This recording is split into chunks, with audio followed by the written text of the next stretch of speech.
Good evening students, welcome to the digital platform of New Vision classes.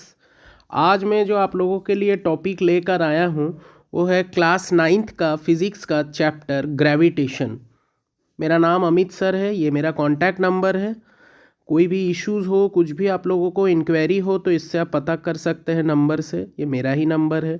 Offline online classes भी यहाँ available है मेरे institute में। तो मैं आज आप लोगों के लिए जो चैप्टर लेकर आया हूँ वो है ग्रेविटेशन। आज हम लोग ग्रेविटेशन के बारे में डिस्कस करेंगे कि क्या ये चैप्टर है और कैसे क्या इस चैप्टर में हम लोगों को पढ़ना है। अगर आप लोग मेरे चैनल में नए हैं तो प्लीज़ मेरे चैनल को सब्सक्राइब कर दीजिएगा, मेरे वीडियोस को लाइक कर दीजिएगा। तो आज का टॉपिक हम लोग स्टार्ट करते हैं जो है ग्रेविटेशन। ओके, तो देखते हैं ग्रेविटेशन में हमें क्या पढ़ना है और क्या चीज़ मतलब इसमें दिया हुआ है जो वो हम लोगों को कैसे पढ़ना है, और सिलेबस में भी रिक्वायर्डनेस है। ये 9th क्लास के लिए बहुत इंपॉर्टेंट चैप्टर है, चाहे सीबीएसई हो या आईसीएसई हो। तो चलिए देखते हैं ग्रेविटेशन में क्या पढ़ना है और कैसे पढ़ना है, क्या होता है। Let start. देखिए, पहला हम लोग जानेंगे कि ये जो ग्रेविटेशन है ये आखिर दिया किसने था। हम लोगों को सबको ही को पता है कि जो ग्रेविटेशन देने वाले थे वो थे सर आइजैक न्यूटन।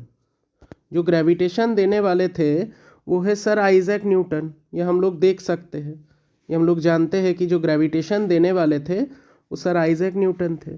उन्होंने क्या किया था कि एक एप्पल पेड़ से गिरा, ये हम लोग थ्योरी जानते हैं कि एप्पल पेड़ से गिरा और वो ज़मीन में आके गिरा, तो उन्होंने ये थॉट बना दिया। बट ऐसा नहीं है, उन्होंने इस पर बहुत सारे रिसर्च किए, तभी जाके ये पता चला कि पेड़ से जो एप्पल गिरा, जो सेब गिरा, वो आखिर गिरा ही ज़मीन के नीचे ही क्यों गिरा। ये वो बहुत रिसर्च करने के बाद वो इस आर्ग्यूमेंट पर पहुँचे कि दुनिया का कोई भी बॉडी, चाहे वो पेड़ एप्पल हो या कोई भी मून हो, ये सारा सेलेस्टियल बॉडीज़ हो, कोई भी बॉडी हो, वो अर्थ पे ही अट्रैक्ट किया जा रहा है by some force. By some force earth ही उसको अट्रैक्ट कर रहा है अपनी ओर। लेकिन ये फोर्स है क्या? जैसे अगर उन्होंने यह आर्गुमेंट दिया कि जो मून है अर्थ के ऑर्बिट पे रिवॉल्व करता है, तो फिर वो इतना रिवॉल्व कर रहा है तो तब तो उसको गिर जाना चाहिए अर्थ पे। तो आखिर वो गिर क्यों नहीं रहा है? ये उनके बहुत सारे सवाल थे, बहुत सारे सवाल थे। आखिर ये ऑर्बिट में सर्कुलर ही क्यों घूम रहा है, जबकि इसको तो स्ट्रेट घूमना चाहिए। अगर स्ट्रेट घूमा तो क्या होगा? तो ये सब बहुत सारे चीज़ें न्यूटन ने अपने दिमाग में लाया और उन्होंने ग्रेविटेशन का जो कॉन्सेप्ट है उसको उन्होंने गिवन कर दिया, उसको उन्होंने दे दिया फिजिक्स में। तो चलिए देखते हैं कि ये उनका सोचा हुआ था। तो इसीलिए देखिए यहाँ पे लिखा हुआ है कि Isaac Newton propose that an apple and the moon are attracted by the earth by same type of force. ये उन्होंने बोल दिया, चाहे टेरेस्टेरियल हो या सिलेस्टियल हो, हमेशा कोई भी बॉडी अर्थ के अट्रैक्ट में ही रहता है, अर्थ के अट्रैक्ट में ही रहता है। ठीक है, तो चलिए देखते हैं कि ग्रेविटेशन में और आगे क्या पढ़ना है नेक्स्ट टॉपिक पे।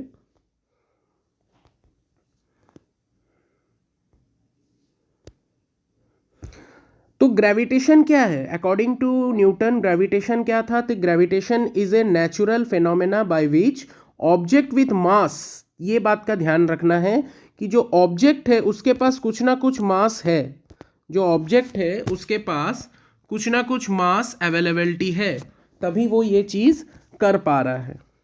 तो यहाँ पर देखिए साफ साफ चीज़ लिखा हुआ है कि जो ऑब्जेक्ट है उसके पास कुछ ना कुछ मास है। ये जो ऑब्जेक्ट है इसके पास कुछ ना कुछ मास होगा जो अट्रैक्ट करेगा एक दूसरे को। तो ग्रेविटेशन क्या है? यहाँ पे साफ साफ लिखा हुआ है, gravitation is the natural phenomena. Gravitation क्या है? एक नेचुरल फिनोमेना है, ये आप लोग देख सकते हैं। ग्रेविटेशन एक नेचुरल फिनोमेना है by which object with masses are attract to each other. उसके बाद है the force of attraction between two object with mass due to gravitation is called gravitational force. तो what is gravitational force? The force of attraction between two objects with mass, ध्यान रखिएगा mass बहुत ज़्यादा important है, with mass due to gravitation. अभी हम लोग इसमें भी आएंगे कि ग्रेविटेशन और ग्रेविटी में क्या अंतर है वो भी देखेंगे। तो पहले हम लोग देख लेते हैं the force of attraction between two object with mass due to gravitation is called gravitational force. जैसे कोई भी बॉडी अगर अर्थ के और आ रहा है, गिर रहा है ऊपर से नीचे, या चाहे वो रोटेशन ऑफ प्लैनेट्स हो अराउंड द सन, चाहे वो रोटेशन ऑफ मून हो अराउंड द अर्थ, ये सारे किसके कारण हो रहे हैं? ड्यू टू ग्रेविटेशनल फोर्स के कारण हो रहे हैं। ठीक है, हमने ये बता दिया। This is was the first discovered by Isaac Newton.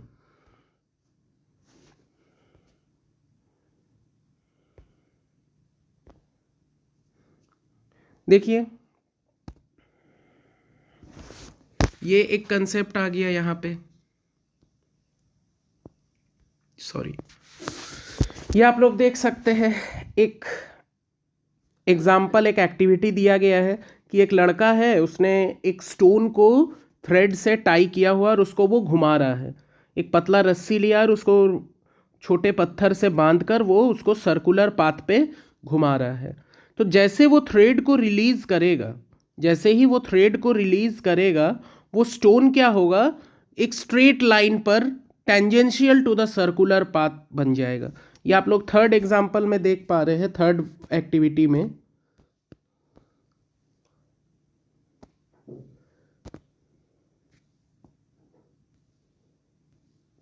Sorry,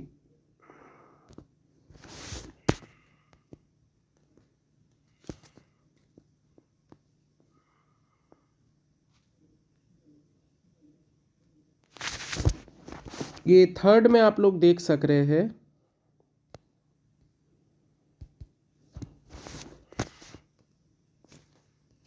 ये वाले में, ये थर्ड डायग्राम को देखिए कि जैसे वो थ्रेड छोड़ देता है, when he release the thread the stone moves in a straight line tangential to the circular path. जैसे वो स्टोन को, ये आप लोग खुद भी ऑब्जर्व कर सकते कि जैसे आप लोग थ्रेड को छोड़ दीजिएगा तो ये थ्रेड क्या होगा? एक स्ट्रेट लाइन पर जाएगी और ये सर्कुलर पाथ के टेंजेंशियल मूव करेगी। आप लोग को सबको पता है कि टेंजेंट क्या होता है? किसी भी कर्व से पास करने वाला एक लाइन जो एक ही पॉइंट से पास करता हो, उसे हम लोग टेंजेंट बोलते हैं। तो जैसे हम लोग थ्रेड को रिलीज कर देंगे, छोड़ देंगे, तो वो स्टोन किस पाथ को फॉलो कर लेगा ना? स्टोन आपका स्ट्रेट लाइन को फॉलो कर लेगा, that is the tangential to the circular path. तो ऐसा क्यों हुआ ये चीज?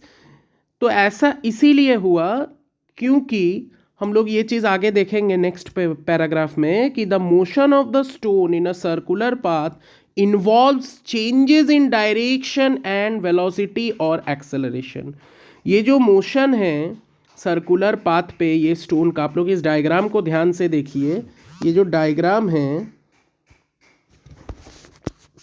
सी दिस डायग्राम, ये जो डायग्राम आप लोगों को दिख रहा है, ये सर्कुलर पाथ वाला, ये डायग्राम को आप लोग ध्यान से देखिए कि अगर आप स्टोन को रिलीज कर देते हैं तो ये stone straight path, tangential surface पर मूव कर जाएगी, सर्कुलर पाथ पर। ठीक है, तो ये हो क्यों रहा है, ये इसको ध्यान से समझिए कि स्टोन जो सर्कुलर पाथ पे जब घूम रहा है, सपोज करिए कि ये मेरा मैं आपको वाइट बोर्ड पे इसको बता रहा हूं कि सपोज करिए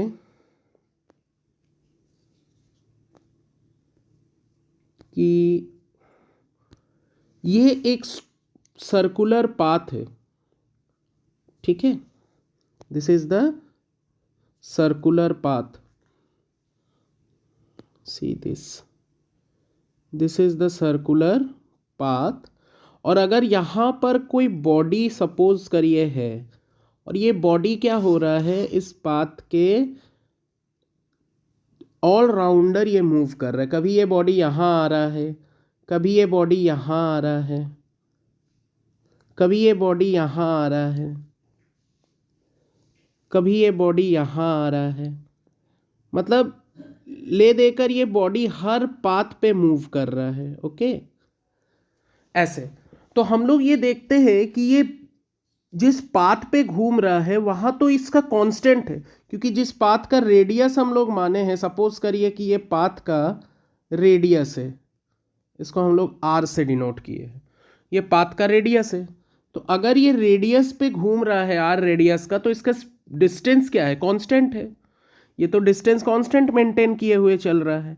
लेकिन हम लोग देखते हैं कि हर एक पॉइंट पे, जैसे ये वाले पॉइंट हो गया, ये पॉइंट हो गया, ये पॉइंट हो गया, हर एक पॉइंट पे ये क्या हो रहा है, इसका डायरेक्शन चेंज हो रहा है। ओके, हर एक पॉइंट पे इसका डायरेक्शन चेंज हो रहा है, जिसके कारण हम लोग बोलेंगे कि इसका डिस्प्लेसमेंट चेंज हो रहा है। डिस्टेंस कांस्टेंट है, डिस्प्लेसमेंट चेंज हो रहा है। जब हम लोग स्टोन को घुमा रहे हैं थ्रेड से, तो इसका हर एक पॉइंट पर, सर्कुलर पाथ पर डिस्टेंस कांस्टेंट रह रहा है, बट डिस्प्लेसमेंट क्या हो रहा है, चेंजेस आ रहे हैं, डिस्प्लेसमेंट पे चेंजेस आ रहे हैं। ठीक है, तो जिसके कारण इसके वेलोसिटी में भी चेंजेस आएंगे, ऑब्वियसली सी बात है। डिस्टेंस में अगर चेंजेस आ रहा है तो वेलोसिटी में भी चेंजेस आएंगे, तो वेलोसिटी में चेंजेस आएगा तो एक्सेलरेशन होगा, ये हम लोग जान रहे हैं। वेलोसिटी में चेंजेस आएंगे तो एक्सेलरेशन होगा। तो इसीलिए क्या बोल रहा है कि the motion of the stone in a circular path involve changes in direction and velocity और एक्सेलरेशन। और ये एक्सेलरेशन अगर हो रहा है तो कहीं ना कहीं से तो इसको फोर्स मिल रहा होगा, कहीं ना कहीं से तो इसको फोर्स मिल रहा होगा। तो वो फोर्स कहाँ से मिल रहा है ना, वो फोर्स इसको सेंटर से मिल रहा है, ये फोर्स इसको सेंटर से मिल रहा है। जरा आप लोग गौर करिए इस वाले डायग्राम को, all of you see this, ये वाला डायग्राम को आप लोग देखिए कि ये जो सर्कुलर पाथ है इसमें एक फोर्स गया हुआ है जो आउटवर्ड जा रहा है, लेकिन एक फोर्स जो है वो रेडियस की ओर जा रहा है। एक फोर्स जो है वो रेडियस की ओर, मतलब सेंटर की ओर जा रहा है। इसी फोर्स को हम लोग बोलते हैं centripetal force, that is centre seeking force. ये बॉडी को क्या कर रहा है कि ये बॉडी जो कांस्टेंट पाथ, सर्कुलर पाथ को बनाए रखा है, ये सर्कुलर पाथ को तोड़ नहीं रहा है, इसको बनाए रखने के लिए ये क्या कर रहा है, एक फोर्स को अगर आप लोग गौर करिएगा तो ये फोर्स का जो डायरेक्शन है ये सेंटर की ओर डायरेक्शन कर रहा है। सेंटर की ओर डायरेक्शन होने के कारण ये हमेशा क्या हो रहा है, इस सर्कुलर पाथ पर अपना मोशन को बनाए रखा है, जिसके कारण ये सेंटर पे फॉल नहीं कर पा रहा है। तो that force which act on the centre whenever a body moves in a circular path, इसी फोर्स को हम लोग बोलते हैं सेंट्रीपिटल फोर्स। तो अगर ये फोर्स नहीं होता, the stone moves in a straight line. अगर ऐसा फोर्स नहीं होता, स्टोन फिर हम थ्रेड से घुमाते तो वो सर्कुलर पाथ पर नहीं घूमता, तो फिर यही स्टोन क्या होता, स्ट्रेट लाइन पर घूमता, जिसके कारण हम लोग क्या बोलते हैं कि that is the tangential to the circular path. अगर ये फोर्स नहीं होता, सेंट्रीपिटल फोर्स, तो ये स्टोन स्ट्रेट लाइन कर्व के टेंजेंट पर घूमता है। इसी के कारण क्या हो रहा है ना, जो स्टोन है वो सर्कुलर पाथ पर मूव कर रहा है। ओके, तो that is the concept of centripetal force. तो what is centripetal force? The force that cause the acceleration which is acting towards the centre and keeps the body move in a circular path, इसी को हम लोग बोलते हैं centripetal force. ठीक है, next आते हैं हम लोग,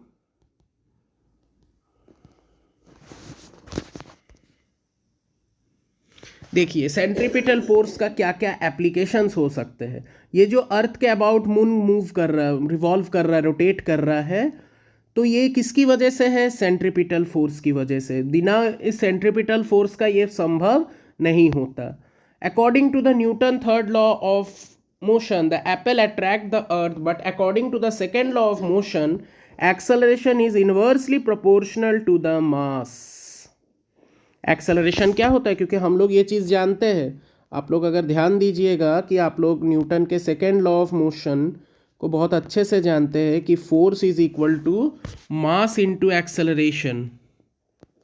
force is equal to mass into acceleration. तो ए इज इक्वल टू क्या होता है, एफ अपॉन एम। तो ए क्या हो गया, इनवर्सली प्रोपोर्शनल टू एम, यानी मास जितना ज़्यादा होगा एक्सेलरेशन उतना कम होगा। ओके, तो दैट मीन्स दैट इस कंसेप्ट से हम लोग ये जानते हैं कि the mass of an apple is negligible compare to the earth, so that the earth doesn't move towards the apple. Newton का थर्ड लॉ के हिसाब से क्या होता है कि हर बॉडी एक दूसरे बॉडी को अट्रैक्ट करता है रिएक्शन और एक्शन फोर्स के जरिए। लेकिन हम लोग देखते हैं कि अगर वो एप्पल गिर रहा है पेड़ से जमीन पर, तो अर्थ उसको अर्थ को वो क्यों नहीं खींच पा रहा है? Because earth has a large mass. Apple के कंपैरिजन में अर्थ का बहुत ज़्यादा मास है, इसीलिए वो उस पर फोर्स नेग्लिजिबल हो जा रहा है, इसीलिए अर्थ क्या हो रहा है? मूव नहीं कर रहा है। Similarly the earth does not move towards the moon. Moon earth के चारों ओर मूव करते हैं, बट अर्थ मून के चारों ओर मूव नहीं करते हैं। इस बात का ध्यान रखना है, because of its large mass as compare to the moon. तो इस बात से ये कंक्लूजन मिलता है कि दुनिया का हर, पूरे यूनिवर्स का एक दूसरे पर अट्रैक्ट कर रहा है बाय मास। दुनिया का हर ऑब्जेक्ट, दुनिया का हर बॉडी एक दूसरे को अट्रैक्ट करेगा बाय सम मास, और उसी मास के कारण जो अट्रैक्शन होगा, जो अट्रैक्टिव फोर्स होगा, इसी को हम लोग बोलते हैं ग्रेविटेशनल फोर्स। ठीक है, चलिए नेक्स्ट हम लोग देखते हैं प्रेजेंटेशन पेज।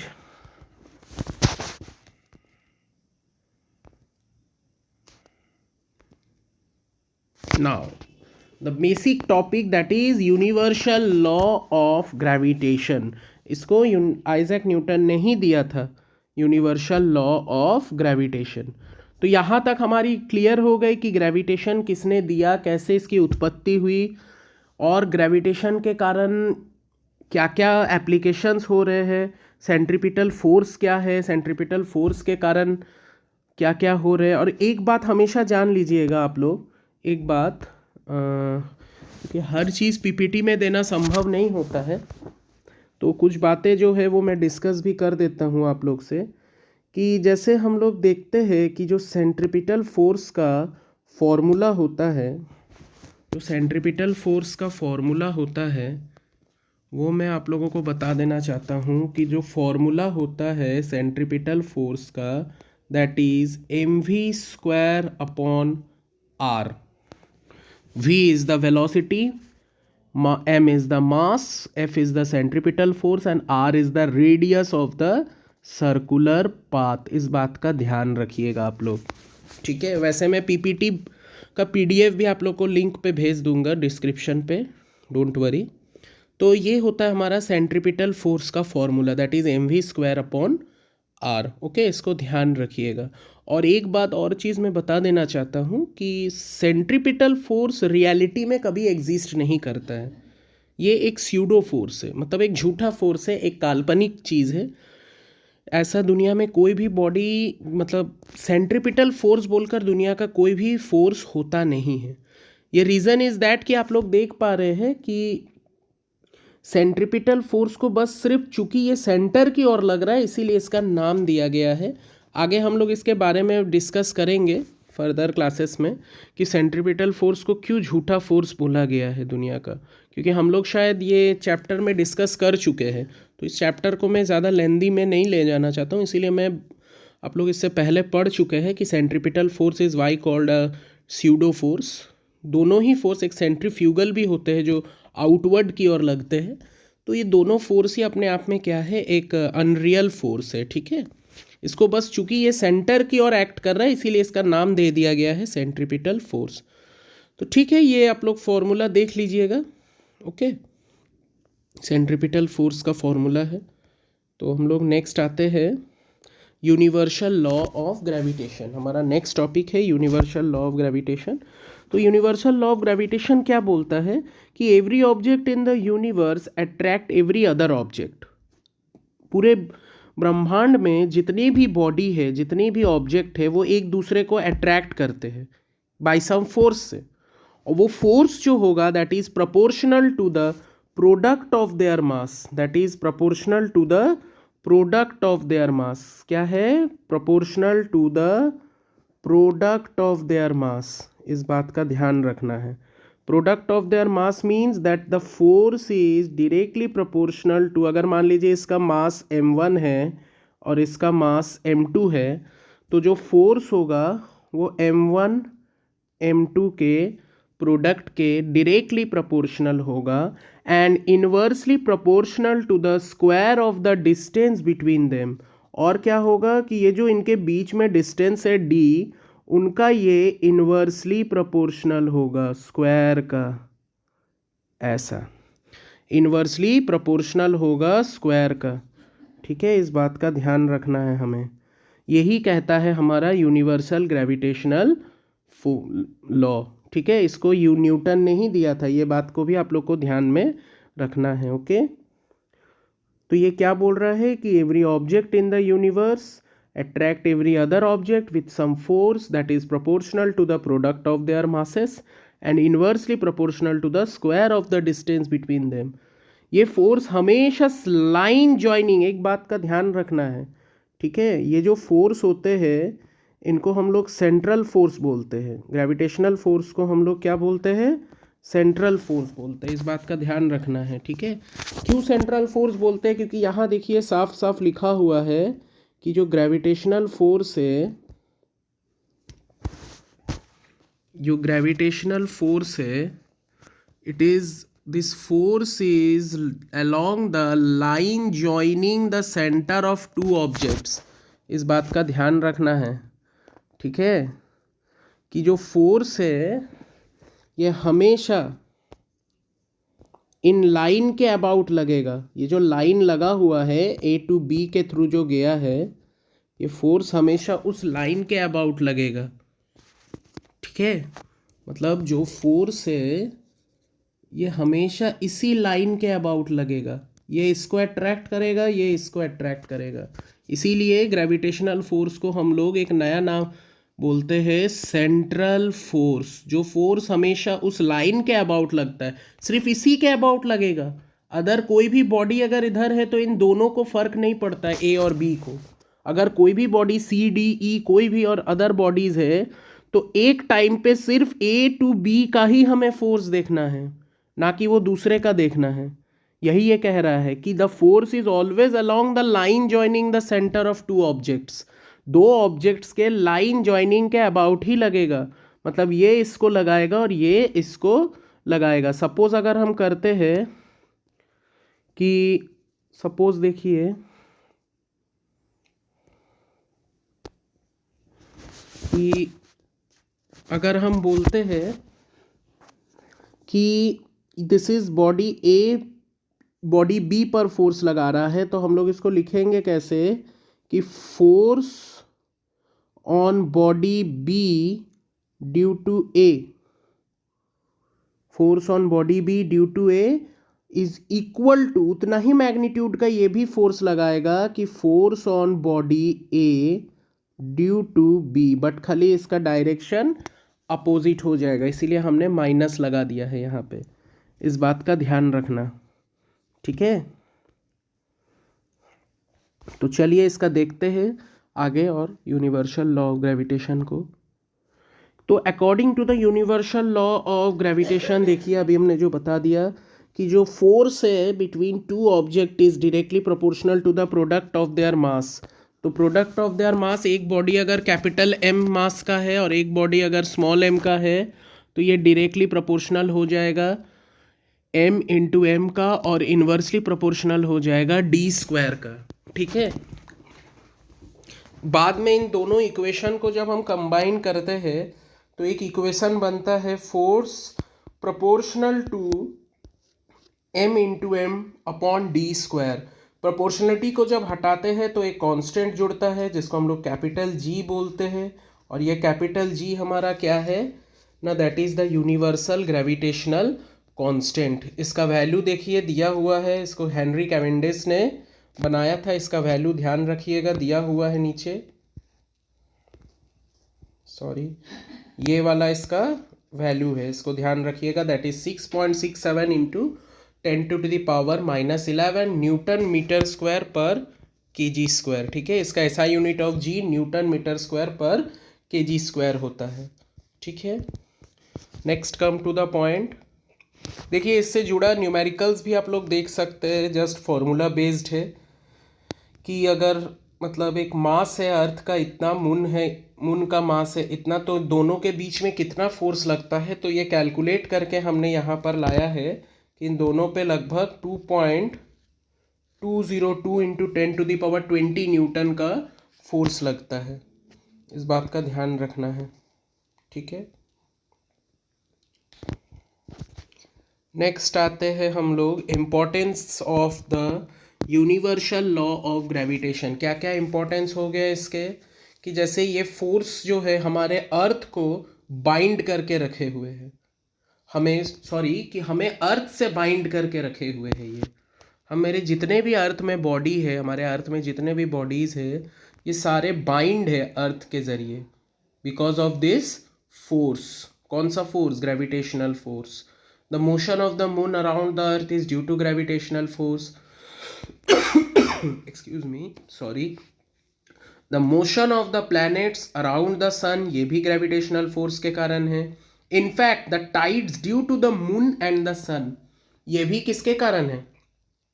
जो टाइड्स आ रहे हैं, जो लहरें आ रही हैं समुंदर के, वो due to the moon and the sun के कारण ही है। मून और सन के ग्रेविटेशनल फोर्स के कारण टाइड्स आते हैं। तो दुनिया का जो भी चीज़ें हैं, जो भी हमारे अर्थ के अंदर जितनी भी फिनोमेना चल रहे हैं, इनफैक्ट सोलर सिस्टम के अंदर, तो ये ग्रेविटेशनल फोर्स की वजह से ही है। एक चीज़ और इसमें इम्पोर्टेंस आप लोग देख सकते हैं कि आप लोग ये 5th पॉइंट नोट कर सकते हैं कि ये जो एप्लीकेबल होते हैं, it is applicable two point object. इस बात का ध्यान रखना है, या पॉइंट बॉडी। ठीक है, ये किसके लिए एप्लीकेबल है? Applicable two point object. Point object किसको बोलते हैं ना? जो पॉइंट, जैसे फॉर एग्जांपल अर्थ एंड सन, इनका जो मासेस है और इनकी जो डिस्टेंस है, वो डिस्टेंस इनके मासेस के कंपैरिजन में काफ़ी ज़्यादा है। पॉइंट ऑब्जेक्ट उसको बोला गया है ना जिसका साइज उसके डिस्टेंस के कंपैरिजन में काफ़ी छोटा है। वैसे बॉडी को हम लोग बोलते हैं पॉइंट ऑब्जेक्ट। ओके, तो ये एप्लीकेबल पॉइंट ऑब्जेक्ट के लिए भी है। ठीक है,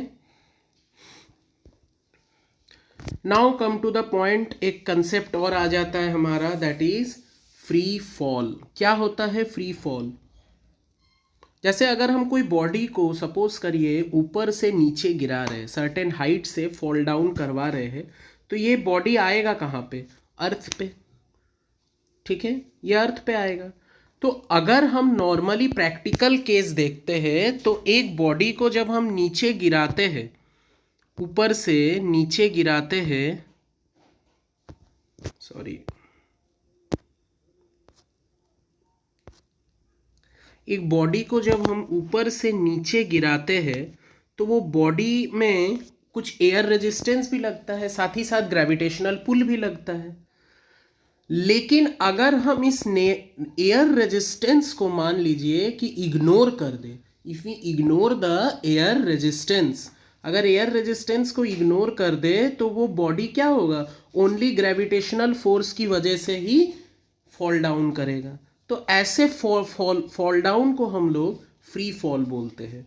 मतलब when the body is fall from an height under the influence of gravitational force by the earth only, neglecting air resistance, तो हम लोग उस फॉल को क्या बोलेंगे? फ्री फॉल बोलेंगे।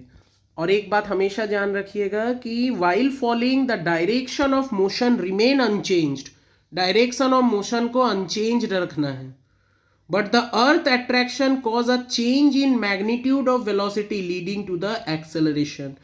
इस बात का ध्यान रखना है कि जब बॉडी ऊपर से नीचे गिर रहा है, उसका डायरेक्शन तो चेंज नहीं हो रहा है, सेम चल रहा है, लेकिन फिर भी due to attraction of earth के कारण इसके वेलोसिटी में चेंजेस आते हैं, जिसके कारण ये एक्सेलरेट हो जाते हैं। अर्थ के फोर्स के कारण इसके वेलोसिटी में चेंजेस आते हैं, जिसके कारण ये एक्सेलरेट होते हैं। और जब भी एक्सेलरेशन होगा तो according to Newton second law force तो लगेगा।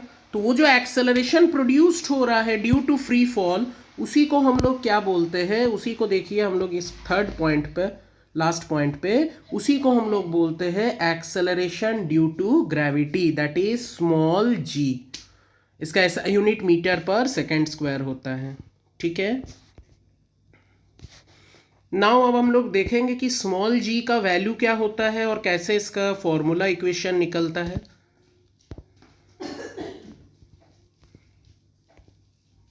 सी अकॉर्डिंग टू न्यूटन सेकेंड, हम लोग स्मॉल जी का वैल्यू निकालेंगे तो न्यूटन सेकेंड लॉ के according F is equal to क्या होता है, एम ए होता है। तो अगर हम एक मास लिए स्टोन का m and acceleration due to gravity g मान ले और इसको हम लोग ऊपर से नीचे गिरा रहे हैं, तो उस फोर्स पर जो जो स्टोन पर जो फोर्स लगेगा that is equal to F is equal to M into g, क्योंकि यहाँ एक्स ए के जगह हम यहाँ क्या ट्रीट कर लिए, दैट इज जी ट्रीट कर लिए। और हम लोग ये जानते हैं कि जो फोर्स होता है बॉडी और अर्थ के बीच में, जैसे हम लोग का अर्थ की ओर ही वो बॉडी आ रहा है, तो उन दोनों में जो फोर्स लगेगा वो कितना होगा, that is G capital M small m by d square. तो कैपिटल एम क्या है, अर्थ का मास, स्मॉल एम है स्टोन का मास। दोनों इक्वेशन को अगर देखें, इस इक्वेशन को और इस इक्वेशन को, तो दोनों को इक्वेट जब करेंगे तो हमारा लेफ्ट हैंड साइड में फोर्स ही आ रहा है, ध्यान दीजिएगा, यहाँ भी फोर्स है यहाँ भी फोर्स है, तो दोनों का राइट हैंड साइड को इक्वेट कर देंगे तो मेरा पास ये वाला इक्वेशन रहेगा। स्मॉल एम कैंसल होके मेरे पास क्या इक्वेशन आएगा ना, that is small g is equal to G M upon d square. Okay, this is the final equation. This is the final equation where m is the mass of the earth and d is the distance between the object and the earth। ठीक है, देखिए यहां पर भी वही चीज दिया गया है, ये वाला गौर करिए, दिस इज द फॉर्मूला। तो देयरफॉर, और अब इस फॉर्मूले से हम लोग क्या देखते हैं कि हमारा जो अर्थ है that is not a perfect sphere. तो अर्थ का जो रेडियस है वो इक्वेटर से पोल के तरफ डिक्रीज होने लगता है। इक्वेटर पे सबसे ज़्यादा रेडियस होता है और पोल पे कम। तो as the radius of the earth increases from pole to the equator. हाँ, लेकिन इक्वेटर से पोल पर क्या होगा, वो डिक्रीज करेगा, लेकिन पोल से इक्वेटर पे क्या होगा, इंक्रीज करेगा। तो अगर g इंक्रीज कर रहा है तो फॉर्मूले को देखिए इस इक्वेशन को, तो अगर g इंक्रीज कर रहा है तो g इनवर्सली प्रोपोर्शनल हो गया r स्क्वायर का। अगर r इंक्रीज होता है तो g क्या होगा, ऑटोमेटिकली डिक्रीज होगा। तो सपोज करिए कि g का वैल्यू मैक्सिमम कहाँ पे होगा, पोल पे, क्योंकि पोल पे रेडियस कम होता है, और मिनिमम कहाँ पे होगा, इक्वेटर पे, क्योंकि इक्वेटर पे g का वैल्यू मिनिमम होगा, क्योंकि r का वैल्यू इक्वेटर पे ज़्यादा होता है। तो जिसके कारण हम लोग यहाँ पर ये लिखे हैं कि the radius of the earth increase from pole to the equator, therefore the value of g become greater at the pole. लेकिन कभी कभी कैलकुलेशन में हम लोग क्या देखते हैं कि जो सरफेस है अर्थ का, वहाँ पे g का वैल्यू क्या होता है, हमेशा कांस्टेंट होता है। ठीक है, सरफेस पे g का वैल्यू हमेशा कांस्टेंट होता है, जिसको हम लोग 9.8 मीटर पर सेकेंड स्क्वायर लेकर चलते हैं, उसका भी हम लोग देखेंगे कि g का वैल्यू कांस्टेंट होता है। कैसे होता है, इक्वेशन को कैलकुलेट करेंगे। तो लेकिन जैसे जैसे हम लोग सरफेस से ऊपर की ओर बढ़ेंगे और सरफेस के डेप्थ पर जाएंगे, अर्थ के डेप्थ पे जाए या अर्थ के अबव सरफेस के जाए, हम देखते हैं कि स्मॉल g का वैल्यू डिक्रीज करता है। तो इससे क्या पता चला कि जो कैपिटल G है ये हमेशा कांस्टेंट रहेगा, कहीं पर भी ये चेंज नहीं होने वाला है, ये ना कहीं प्लेस टू प्लेस चेंज नहीं होगा, लेकिन स्मॉल g जो है ये प्लेस टू प्लेस हमारा चेंज होता है, इस बात का ध्यान रखना है। तो the calculate the value of g, देखिए हमने यहाँ पे कैलकुलेशन भी कर दिया है, मास ऑफ द अर्थ लिया है, रेडियस ऑफ द अर्थ लिया है, यहाँ से कैलकुलेट करके हमने क्या लाया, ये वाला इक्वेशन। तो मतलब सरफेस पर क्या रहेगा, हमेशा कांस्टेंट रहेगा ये। ठीक है,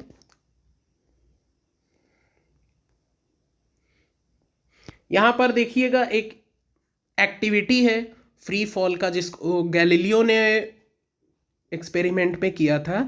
कि हमने अभी बोला कि कोई भी बॉडी को अगर अर्थ के इन्फ्लुएंस पर फेंका जाए तो क्या वो बॉडी मतलब फ्री फॉल का जो सिनेरियो क्रिएट कर रहा है। तो जैसे मान लीजिए कि अगर नॉर्मल बॉडी, जैसे क्या होता है कि एक फेदर को लिए और एक स्टोन को लिए, अगर हम लोग उसको किसी बिल्डिंग से गिराते हैं नॉर्मली, तो स्टोन पहले गिर जाएगा, बिकॉज स्टोन का वेट ज़्यादा है, भारी है वो, तो वेट ज़्यादा है तो उसमें जल्दी गिरेगा। वही फेदर हल्का है तो वो बाद में गिरेगा। लेकिन अगर हम एक ऐसा सिनेरियो क्रिएट कर दे कि अगर हम बोल दे कि एक वैक्यूम चेम्बर में, जहाँ पे कोई एयर कुछ ना हो, कोई मीडियम ना हो, जो वैक्यूम हो, उसमें अगर हम गिराते हैं तो दोनों ही सेम टाइम पे गिरेगा। It's a surprising. ये गैलीलियो ने एक्सपेरिमेंट में सच कर दिखाया था। तो गैलीलियो का कहना था कि अगर नॉर्मली हम लोग एयर के प्रेजेंस में ये चीज़ करें तो फेदर बाद में गिरेगा, लेकिन स्टोन पहले गिर जाएगा क्योंकि वो भारी है। लेकिन अगर वैक्यूम में करते हैं तो दोनों सेम में गिरेगा। इसका मतलब ये है कि एक्सेलरेशन ड्यू टू ग्रेविटी तो सेम लग रहा है सब में, दैट इज द 9.8 मीटर पर सेकेंड, लेकिन ये इंडिपेंडेंट होते हैं मास के साइज से। मास से इसको मतलब नहीं है। हम अगर इसको वैक्यूम में भी करेंगे, अगर हम देखते हैं वैक्यूम में कर रहे तो दोनों सेम रेट से गिर रहा है, क्योंकि दोनों में सेम ग्रेविटेशनल फोर्स लग रहा है, सेम स्मॉल जी का वैल्यू है। लेकिन होता क्या है कि चूंकि एयर के कारण इसमें एयर रेजिस्टेंस आ जाता है, जिसके कारण ये जल्दी गिरता है और फेदर बाद में गिरता है। ठीक है, तो ये एक्सपेरिमेंट आप लोग देखिएगा। अब हम लोग देखते हैं कि कुछ uniformly accelerated equation of motion जो हम लोगों ने देखा था, उसमें हम लोगों को अगर जी का वैल्यू से उसको रिलेट किया जाए, कोरिलेट किया जाए, तो हम लोग जानते हैं कि जी का वैल्यू क्या रहता है, कांस्टेंट रहता है अर्थ के सरफेस पे। तो अगर हम ये तीन इक्वेशन को कंसीडर करें, ये तीन इक्वेशन को अगर हम कंसीडर करते हैं, suppose that this is the three equation, that is v is equal to u plus at and s is equal to ut plus half at square and v square is equal to u square plus 2as। ये जो तीन equation है, इसमें हम लोगों को करना क्या है, इस बात का ध्यान रखना है कि अगर एक्सेलरेशन हमारा पॉजिटिव है, मतलब in the direction of velocity, और अगर एक्सेलरेशन हमारा नेगेटिव है in the opposite direction of velocity, मतलब अगर रिटार्डेशन हो रहा है। ठीक है, ये दो डायग्राम देखिए कार का बनाया हुआ है कि positive velocity left to right जा रहा है, दैट इज पॉजिटिव वेलोसिटी, और पॉजिटिव एक्सेलरेशन भी उसी डायरेक्शन में होता है। लेकिन अगर वेलोसिटी और एक्सेलरेशन का अपोजिट डायरेक्शन हो जाए तो फिर हमारा जो ए का वैल्यू होगा वो क्या हो जाएगा, नेगेटिव हो जाएगा। और अगर अदरवाइज ऐसा ना रहा, दोनों सेम डायरेक्शन में हुआ, तो ए का वैल्यू हमारा पॉजिटिव हो जाएगा। ठीक है, इस बात का ध्यान रखना है। और एक चीज जान लीजिए कि अगर हम कोई बॉडी को ऊपर या नीचे फेंकते हैं, फॉर एग्जाम्पल अगर कोई बॉडी ऊपर की ओर जा रहा है, अगर बॉडी ऊपर की ओर जा रहा है तो हम लोग स्मॉल जी का वैल्यू को क्या लेंगे, नेगेटिव लेंगे। इस बात को ध्यान रखना है। क्यों लेंगे, क्योंकि एक्सेलरेशन ऊपर की ओर हो रहा है, हमारा एक्सेलरेशन हमारा ऊपर की ओर हो रहा है, लेकिन जो जी अर्थ का फोर्स है वो तो नीचे लग रहा है, इसीलिए दोनों के बीच में क्या है, अपोजिट है। तो जिसके कारण जो जी का वैल्यू है वो नेगेटिव होगा। और अगर दो बॉडी ऊपर से नीचे आ रहा है तो जी का वैल्यू हम लोगों को पॉजिटिव लेकर चलना है। जी वैल्यू शुड बी पॉजिटिव। जब बॉडी फॉल डाउन करेगा तो जी का वैल्यू पॉजिटिव, और बॉडी जब अपवर्ड थ्रो होगा तो जी का वैल्यू नेगेटिव। इस बात का आप लोग ध्यान रखिएगा। इसी से हमारा ये जो तीन इक्वेशन है, ये चेंज हो जाता है। ये तीन इक्वेशन चेंज कैसे हो जाएंगे, जब हम लोग ग्रेविटेशन पढ़ेंगे तो ये तीन इक्वेशन कैसे चेंज हो जाएंगे। देखिए इसको, ए के जगह हम लोगों को जी कर देना है, क्लियर, और एस के जगह हम लोगों को एच कर देना है। मतलब जब ये कब केस होगा ना, जब बॉडी ऊपर या नीचे गिरेगा, ऊपर थ्रो करेंगे तो, और नीचे भी गिराएंगे तो एस के जगह एच हो जाएगा, ए के जगह जी हो जाएगा। तो कैसा इक्वेशन बनेगा इसका, जरा देखिए।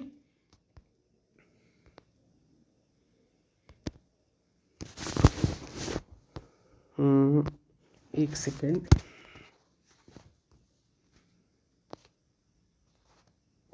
हाँ ये देखिए, अब जो इसका इक्वेशन बनेगा ये कैसा बनेगा ना, v is equal to u plus plus minus g t, plus minus g t, plus minus हो सकता है, ये ध्यान रखना है। बॉडी अगर अपवर्ड जा रहा है तो माइनस, बॉडी डाउनवर्ड जाएगा तो प्लस।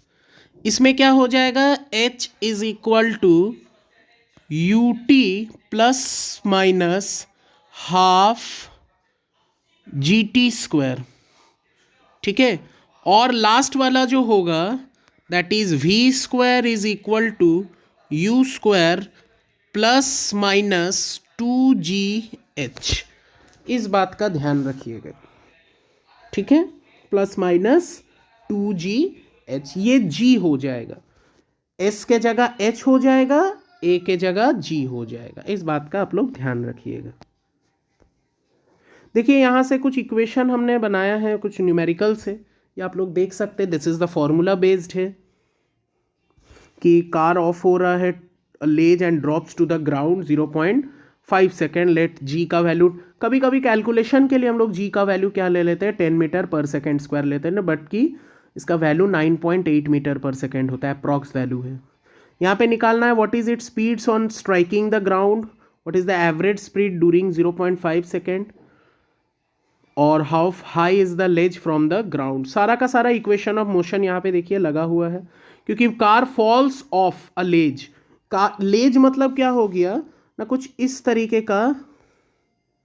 देखिए लेज किसको बोलते हैं, इस चीज को समझिए।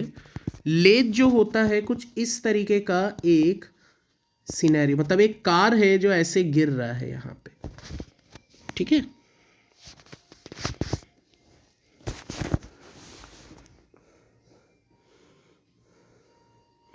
तो हम लोग इनिशियल वेलोसिटी यहाँ 0 लेकर चल रहे हैं, ठीक है ना। आप लोग इक्वेशन देख लीजिएगा, सॉल्व करने का कोशिश करिएगा। अगेन देखिए यहाँ पे vertically upward rise to the height, upward बोले तो देखिए यहाँ पे जी का वैल्यू 9 मीटर हमने लिया है। बस यहाँ पे इक्वेशन को आपको चेंज कर देना है, बस इक्वेशन को आप चेंज कर सकते हैं। यहाँ पर कौन सा इक्वेशन लगेगा, v square is equal to u square minus two g h. इस बात का आप लोग ध्यान रखिएगा। यहाँ भी minus two, v is equal to u minus two g h, यहाँ भी v is equal to u minus two g h लगेगा। इस बात का आप लोग ध्यान रखिएगा।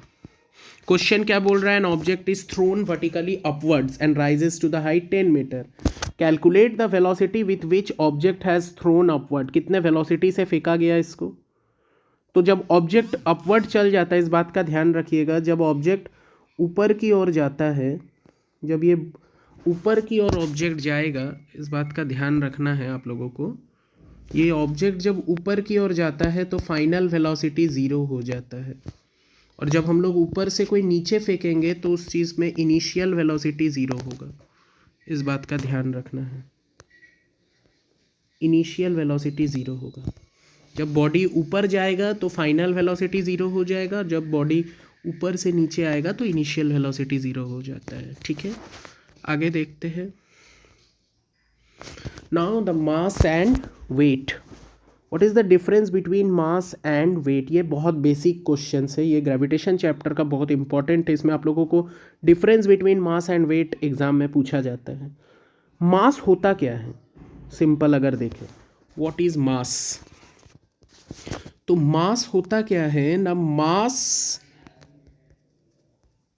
अमाउंट ऑफ मैटर जो हमारे बॉडी में कंटेंट है, अमाउंट ऑफ मैटर कंटेंड, ये होता है मास, ठीक है। Amount of matter contained, clear. इस बात का ध्यान रखना है। कोई भी मास ऑफ एन ऑब्जेक्ट क्या होता है, वो इनर्शिया को मेजर करता है। कोई भी मास ऑफ एन ऑब्जेक्ट इनर्शिया को मेजर करता है। देखिए जो मास ऑफ एन ऑब्जेक्ट है वो मेजर करता है इनर्शिया को। इनर्शिया मीन्स आप लोग तो पता ही है इनर्शिया क्या होता है, ये आप लोग force and laws of motion में पढ़े हैं, लेकिन फिर भी मैं बता देता हूँ। इनर्शिया होता है किसी भी बॉडी का इनहेरेंट प्रॉपर्टी है ये, कि वो बॉडी हमेशा उसी स्टेट पे रहने का सोचेगा जिस स्टेट पे है। अगर आप उस स्टेट को चेंज करना चाहते हैं कोई एक्सटर्नल फोर्स लगाकर, तो वो उसको अपोज करता है, दैट इज द इनर्शिया। तो जिस बॉडी का जितना मास होगा उस बॉडी का उतना इनर्शिया होना चाहिए। जिस बॉडी में इनर्शिया, अगर मान लीजिए एक 500 केजी का बॉडी है और एक 50 केजी का बॉडी है, तो उसको ढकेलने में आपको सुविधा किस में होगा, 50 केजी वाले में ना 500 केजी वाले में? कमेंट में बताइएगा ज़रूर। ओके, तो greater the mass greater is the inertia, but it remain the same whether the object is on the earth and the moon or in outer space. यानी the mass of the body object या body is always constant. इस बात का ध्यान रखना है कि हम चाहे मून में चले जाए या आउटर स्पेस पे चले जाए, तो इनर्शिया जो होगा उस बॉडी का वो वही का वही रहेगा, वो चेंज होने वाला नहीं है। इसीलिए मास हमेशा हर तरह से हर जगह पूरे ब्रह्मांड में कहीं भी चले जाए यूनिवर्स में मास सेम रहता है, but weight is not same. Weight हम लोग देखेंगे आगे क्या होता है।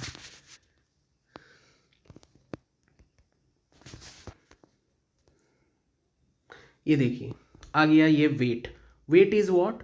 The force of attraction of the earth on the object. Earth जो उस ऑब्जेक्ट पर जितना फोर्स लगा रहा है ये उसका क्या हो जाता है, वेट हो जाता है। सपोज करिए कि ये एक ऑब्जेक्ट है, ये एक ऑब्जेक्ट है मेरा, जैसे इस ऑब्जेक्ट पर जो अर्थ फोर्स लगा रहा है, इस ऑब्जेक्ट पर जो अर्थ फोर्स लगा रहा है वो डाउनवर्ड लगा रहा है, फोर्स ऑफ ग्रेविटी। इसी को हम लोग बोलते हैं फोर्स ऑफ ग्रेविटी।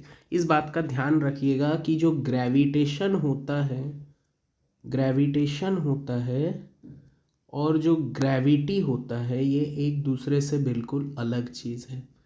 ग्रेविटेशन दो मैसिव बॉडी के बीच का फोर्स ऑफ अट्रैक्शन है, बट ग्रेविटी क्या हो जाता है ना, ग्रेविटी जो अर्थ फोर्स लगा रहा है उस बॉडी पर, उस ऑब्जेक्ट पर जो अट्रैक्टिव फोर्स लगा रहा है अर्थ, वो होता है ग्रेविटी या फोर्स ऑफ ग्रेविटी। इस बात का ध्यान रखना है। अगर हम इक्वेशन देखें तो that is F is equal to m g. अभी हम लोग लास्ट इक्वेशन में देखे थे कि फोर्स इज इक्वल टू क्या होता है, एम इंटू जी, क्योंकि अगर हम ए के जगह जी कर दिए तो फोर्स इज इक्वल टू क्या हो जाएगा, एम इंटू जी। और जो फोर्स अर्थ लगा रहा है वो उसके किसके बराबर हो जाएगा, that force is equal to the weight of the body. इसीलिए वेट का फॉर्मूला क्या हो जाता है, weight is equal to m g. ठीक है, वेट का ऐसा यूनिट न्यूटन होता है। सिंपल, ये एक फोर्स है, ये ऑलवेज वर्टिकली अपवर्ड लगता है, इस बात का ध्यान रखिएगा, वर्टिकली अपवर्ड लगेगा। ये कांस्टेंट नहीं रहता है, ये मास पे डिपेंड है। जिसका जितना ज़्यादा मास होगा वेट भी उसका उतना ज़्यादा होगा, लेकिन ये डिपेंड करता है हमारा स्मॉल जी के वैल्यू पे। ये जैसा जैसा होगा चेंज, हमारा वेट भी चेंज होगा। अगर जी का वैल्यू ज़ीरो हो जाता है तो वेट भी ज़ीरो हो जाएगा, लेकिन मास ज़ीरो नहीं होगा। इस बात का ध्यान रखना है। मास कांस्टेंट हो सकता है बट वेट हमेशा वेरी करेगा। ठीक है, नेक्स्ट पैराग्राफ देखते हैं कि हम लोग ये चीज़ जानते हैं कि हमारा जो मून है, मून में हमारा वेट क्या हो जाता है, अर्थ के वेट से 1/6 हो जाता है। अर्थ के वेट से क्या हो जाता है, 1/6 हो जाता है। ठीक है, तो देखिए हम लोग इसको कैसे प्रूफ करते हैं ना। अगर हम मून का बात करें तो मून पे जो वेट है वो हम लोग ये वाला इक्वेशन से यूज़ कर सकते हैं। याद आ रहा है ये इक्वेशन, ग्रेविटेशनल फोर्स है ये, F is equal to G M m by d square. वही वाला चीज़ यहाँ पे हम लोग लगाए हैं कि अगर वेट मून पे G M m, mass of the moon, and the mass small m is the mass of the object. ठीक है, radius of the moon is R M. और सेम यही ऑब्जेक्ट को अगर हम अर्थ में उठा के ले जाए तो उसका वेट को हम लोग मान लिए हैं डब्ल्यू ई। इस बात का ध्यान रखिए, दैट इज डब्ल्यू ई। तो जो वेट हो जाएगा वो क्या हो जाएगा, that is m into m by r square. Okay, ये दो इक्वेशन है, इसको इक्वेशन 1 ले लीजिए, इसको इक्वेशन 2 ले लीजिए। अब हम लोग क्या करते हैं कि अर्थ का मास को हम लोग अप्रॉक्सीमेट लिए, रेडियस लिए, मून का मास को अप्रॉक्सीमेट लो, रेडियस लो। अब इन पर ये फॉर्मूला पे पुट कर दो इनको, और जब इनको कंपैरिजन हम लोग करेंगे, सारा फॉर्मूला बैठा कर देखिए, ये दोनों, ये मून में वेट आ गया हमारा, ये अर्थ में वेट आ गया हमारा।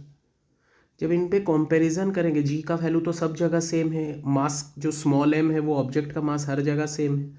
जब इनका कंपैरिजन करेंगे तो हम देखेंगे कि जो वेट है मून में, जो वेट है मून में वो हमेशा 1/6 आएगा। जो वेट है मून में वो हमेशा 1/6 आएगा।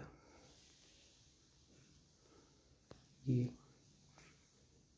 आप खुद सॉल्व करके इसको देखिएगा। इससे एक इक्वेशन प्रॉब्लम है, देख सकते हैं कि mass of an object is 10 kg, what is mass, what is its weight. तो simple W is equal to m/g का फॉर्मूला लगा के हम लोग इसको सॉल्व करेंगे। फर्स्ट क्वेश्चन ये वाला। सेकेंड वाला जो क्वेश्चन है ये आप लोग देखिए कि the object weight 10 newton when measured on the surface of the earth. तो what would be its weight when measured on the surface of the moon. तो 1/6 कर दो उसका, तो 1.67 न्यूटन। आप लोग देखिएगा इसको सॉल्व करके। Thank you. पार्ट 2 इसका हम लोग अभी पढ़ेंगे आने वाले सेशन पे, जिसमें हम लोग आपका थ्रस्ट एंड प्रेशर पढ़ेंगे, ठीक है, आर्किमेड्स प्रिंसिपल पढ़ेंगे, बायनेंसी पढ़ेंगे, वो भी बहुत इंटरेस्टिंग टॉपिक होगा। तो आज का सेशन इतना ही रखते हैं हम लोग, आगे का सेशन बहुत जल्दी आने वाला है। Thank you so much. मेरे चैनल को सब्सक्राइब लाइक कर दीजिएगा। Good night, all the best for your upcoming exams and the future life. Thank you.